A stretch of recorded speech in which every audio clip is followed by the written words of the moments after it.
খেলার দুনিয়ার খবর নিয়ে হাজির আমি ভিক্টর। শুরু করছি আজকের স্পিড স্পোর্টস। প্রথমেই দেখে নেব খেলার হেডলাইন। নতুন কীর্তি মেসির, কটাক্ষ করলেন জেফরি বয়কট, খেতাব ধরে রাখলেন ভিক্টোরিয়া।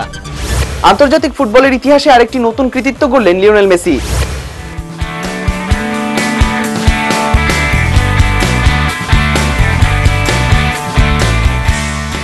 বার্সেলোনার জার্সি গায়ে ৩০১টি গোল করে ফেললেন আর্জেন্টিনার তারকা স্ট্রাইকার লিওনেল মেসি।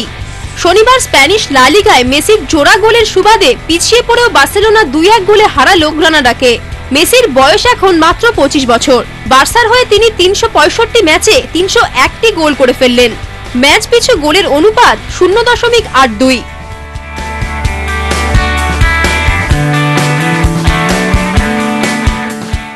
ধোনি বাহিনীকে ভারতের মাটিতে ভয় পায় না কোনো দল, বলছেন জেফরি বয়কট।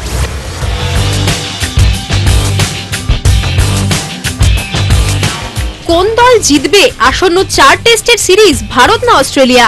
শুরু হয়ে গেছে বিচার বিশ্লেষণ, জল্পনা কল্পনা। অস্ট্রেলিয়ার বর্তমান দলে মাত্র দুজন, মাইকেল ক্লার্ক এবং শেন ওয়াটসন। এই অবস্থায় ভারতের মাটিতে ধোনি বাহিনীকে হারানোটা কতটা সহজ হতে পারে তা নিয়ে প্রশ্ন দেখা দিয়েছে। তবে এই বিষয়ে একটু ভিন্ন মত পোষণ করেন ইংল্যান্ড দলের প্রাক্তন ক্রিকেটার জেফরি বয়কট। তিনি জানিয়েছেন, ভারতের মাটিতে ধোনি বাহিনীকে পরাস্ত করাটা খুব একটা কঠিন কাজ নয়।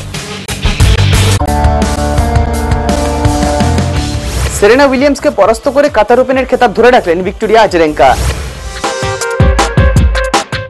কাতার ওপেনে আবারও নিজের শ্রেষ্ঠত্ব প্রমাণ করলেন ভিক্টোরিয়া আজারেঙ্কা। ম্যাচের শুরু থেকেই দ্বিতীয় র্যাঙ্কে থাকা সেরেনা উইলিয়ামসের উপর চাপ তৈরি করেছিলেন ভিক্টোরিয়া। ক্রমাগত 10টা ম্যাচে হারের পর এই জয় যথেষ্ট আত্মবিশ্বাস যোগাবে ভিক্টোরিয়াকে এবং তার সঙ্গে সঙ্গেই ক্যারিয়ারের 16তম খেতাবও পেলেন এই টেনিস তারকা। কাতার ওপেনের এই ফাইনাল ম্যাচের ফল দাঁড়ায় 7-6, 2-6 ও 6-3।